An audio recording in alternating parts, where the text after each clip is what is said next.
Hi, I'm Paris, and today I'm trying out another food preparation device. Today it's the Clever Cutter. This is a little cutting board and blade in one. It lets you cut any variety of foods with just one hand.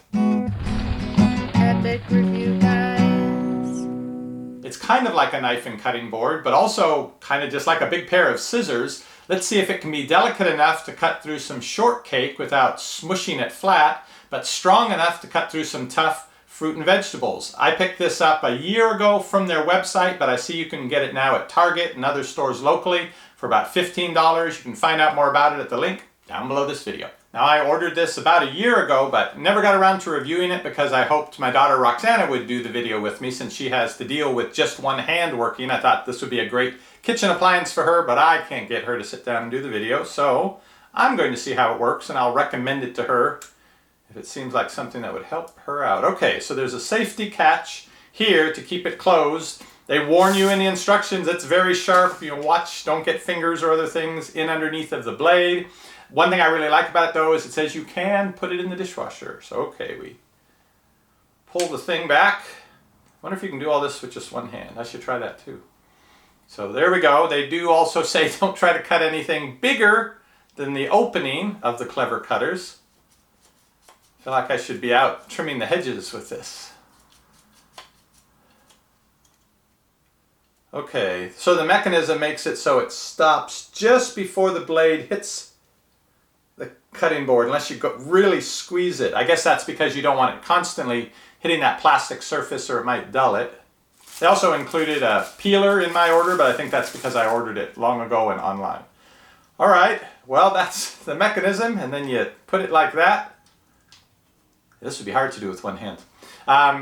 To keep it safe. Let's start out with the fruit and vegetables and see if it dulls it down any, and then see how it does on some leftover shortcake from Easter. Let's start out with the cucumber. I'm used to slicing them with a knife on a cutting board and see if this can do it more neatly. And by the way, I do have a question for those of you out there who are more knowledgeable about cooking and food preparation than me. Seems to me that in the US you always peel a cucumber first before you serve it to people, but I know that in other places I've lived, they leave like strips of it on to make it colorful and so forth. What's the actual story on this? Do we in America peel cucumbers before slicing or not? All right, so usually we also cut off the ends and throw it away. I'm going to try to cut off just that much. Oh, it's cutting real nicely. Well, that wasn't bad at all. Okay. Go for some thin slices here. Yeah, that last little bit doesn't cut unless you really put the pressure on. I can slice it fairly thin. This isn't too bad. I think those people who have the cooking degrees who can go chop, chop, chop really fast on the cutting board might get through a cucumber faster than this. Yeah, that worked pretty well. Next up is something that requires a little more delicate touch, a tomato. If you don't want to smush them, it needs to be very sharp and cut through it nicely. Let's see if that will happen. Cut off the top here first.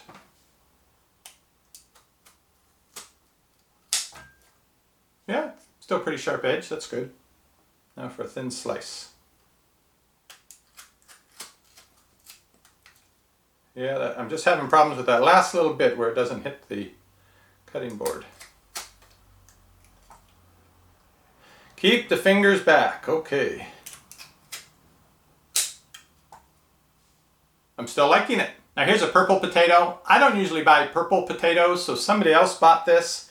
I don't know how long ago, but it feels pretty tough. It should be a good test of the cutting strength of this. So let's see if we can cut off about a quarter of the potato here. Oh yeah, nice.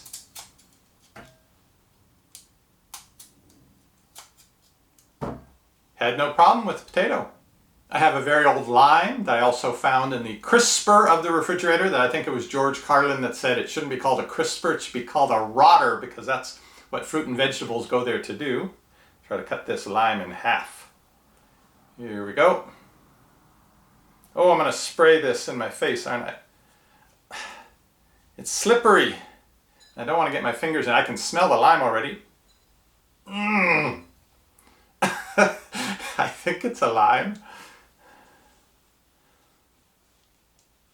Okay, try it this way.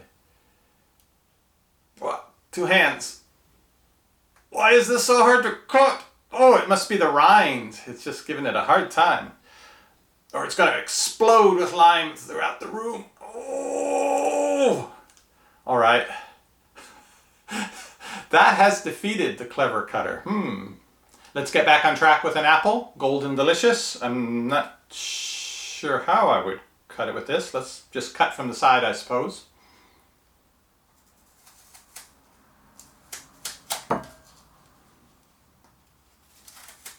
Well, that's a different way to prepare an apple, but it does cut it fine. I thought this was shortcake. I was incorrect. This is angel food cake, according to the label on top. I know shortbread. Jimena's actually waiting out in the living room for a little piece of this. So let's see if I can cut a little piece of it. Guess I'm just going to have to pick it up.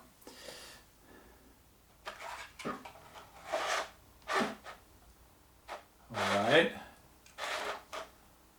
here we go. Oh, it's squishing. It's squishing. Not too bad, but there was a lot of initial squishage there. But it bounced right back. Yeah, that actually, it cut nice and smoothly, nice and evenly. And it ended up with no permanent squishing of the angel food cake. Mini pizza cutting opportunity appeared, so I thought I would try the clever cutter on this. Well, that did a pretty good job. It's just not long enough to cut all the way through the pizza. Not bad.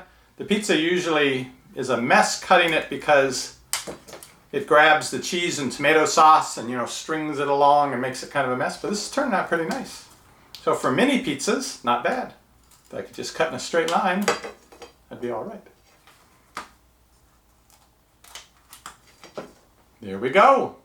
Well, the clever cutter did cut everything I expected it to. That lime, I don't know. But I guess the question is, what purpose does this serve other than having a cutting board and a knife? I feel more in control with a cutting board and a knife than with this. Because I have to hold whatever it is that I'm cutting near here, it makes me a little paranoid for my fingers. Again, the clever cutter goes for about $15. You can probably find it in your local store. If not, I'll have a link to it down below this video. I'll be back soon with more review videos. Hopefully not one trying out bandages. If so, you'll know what happened. You can keep checking back for those videos, or you can click that subscribe button down below. You'll get notified when our videos go up. See you on the next review. Epic